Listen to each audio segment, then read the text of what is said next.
شوفوا يا جماعة، النهاردة اتأخرت عليكم في الفيديوهات، بس كان يوم الجمعة ده عالمي الصراحة، ما كانش ينفع يتفوت. أنا قلت بقى بعمل حلقة عن البلاك ميرور، فقلت ألبس لي نضارة سودا بقى اليوم الروشن. مبدئيا كده أنا هروح أعمل حلقة على الموسم السابع، لأن هو ده الوحيد اللي أنا اتفرجت عليه. نبدأ أول حلقة في الموسم السابع، وهي حلقة كومون بيبول. قصة باختصار: زوجين بيحصل لهم مشكلة لما الست جالها تيومر في المخ، فتضطر تعمل عملية.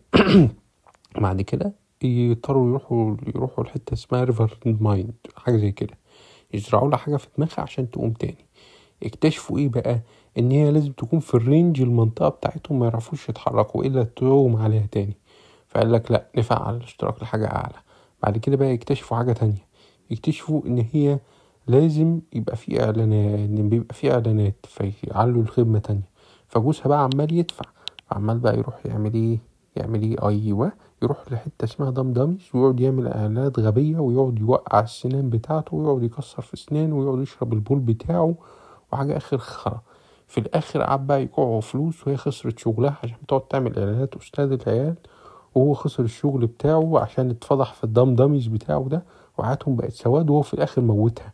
يعني هو عايز يعمل لك بقى حقيقة سودة كده، ان التكنولوجيا بدأت تتحكم في الصحة بتاعتنا، واحنا المفروض ندفع فلوس على هذه التكنولوجيا. يقول لك ان لو في حد مات خلاص، يديك بقى الحباية السوداء، ما تعملش اي حاجة، سيبه يموت وريحه. عشان كده خلى الزوج يقتل الزوجة في اخر الحكاية. فانا مش عارف يعني، هو هل دي الرسالة؟ دي اللي انا فهمته من الرسالة. مش عارف، هو فعلا العدد بيزيد ايه ده يا عباس؟ ايه القرف ده؟ ايه القرف؟ تنويه: الحلقة ابيزود واحد بس من الموسم السابع، كومون بيبول. تخيل بقى لو الحلقة اتكلمت على واحد مثلا، لو جت مثلا في عضو تاني، زي مثلا المؤخرة بتاعته تعمل اعلانات. تخيل بقى لما تعمل الوظائف بتاعتها عادي، تقولك لا انا بره الرينج، فمش هعملها عشان احنا بره الرينج، فيقعد يصاب بقى بحاجات في المصاريف بتاعته. تخيل واحد ممكن مثلا يدفع دم قلبه كله عشان يعمل وظيفة المؤخرة بتاعته، يقعد يفسي بقى ويقعد يشخ براحته. تخيل، ويترمي في الشارع عشان يدفع الحاجات دي. وكل ده تحت مسمى اصل دي تكنولوجيا متطورة وذكاء اصطناعي. لا، ده ما نسموه ذكاء اصطناعي، ده غباء اصطناعي، ده زنا اصطناعي.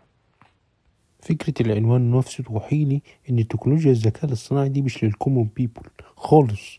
يعني اي كومون بيبول وظيفته محدودة على قده، يقول له كده ايه، اللي معوش ما يلزموش، فدول ما يلزمهمش. فالذكاء الاصطناعي كل ما هيتقدم، ده خلاص هينزح منه طبقة الأغنياء والفقراء، دول ما ينفعوش يستفيدوا منه بأي شكل من الأحوال. ودي الحقيقة السوداء اللي عايز يقولها المسلسل ده من وجهة نظري. الغريب ان هو اشترى لها على الخدمة خلاص، والخدمة دي اتغير لها المود، طبعا حتى مؤقت عشان مش عارف يدفع، وعشان في الآخر يقتلها. رومانسي أوي الصراحة. دي بتأكد لي حقيقة مرة سوداء، إن الذكاء الاصطناعي لو دخل في حياتنا التكنولوجية وفي الطبية هيفشخنا كلنا، بالأغنياء بس هم اللي هيستفيدوا منه. ال AI أصلا بفلوس، أي برامج بفلوس معظمها يعني، حتى الشات GPT. ما بالك بقى لما ال AI ده يخش في الصحة؟ ما بالك بقى هيخلي كل حاجة في الصحة بفلوس، حتى لو معانا تأمين. هم الناس بس الأغنياء اللي هيستفيدوا منه. اللي مضايقني بقى إن واحد من الناس الأغنياء دول هو محمد رمضان، حاجة تقرف. أنا متخيل هيروح لهم بقى بالمستشفى ويقعد يركب، هيستخدم خدمة من الخدمات دي وهو لابس البرا دي.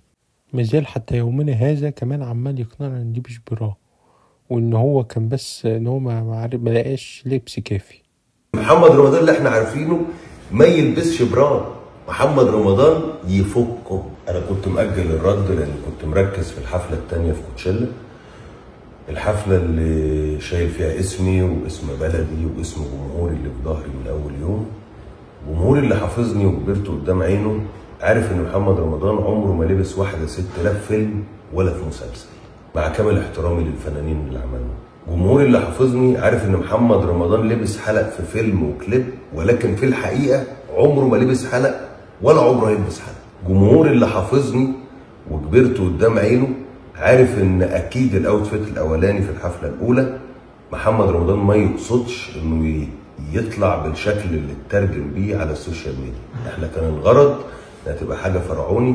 فريده كتر خيرها يمكن ما كانش معاها جنيهات كفايه، البتاع طلع قصير شويه، ولكن اكيد محمد رمضان اللي احنا حافظينه ما يقصدش. امال اللي بيستاهل ايه يا فنان؟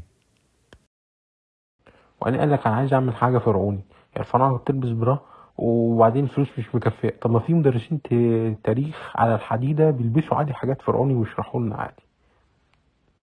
في الاخر انا عايز اقول لك حاجه واحده بس، متبقاش تنسى تلبس السوتيانه وانت رايح العياده. بس بقى خلاص، انا ورايا ماتش ليفربول، مش فاضي اشتغل تاني. سلام.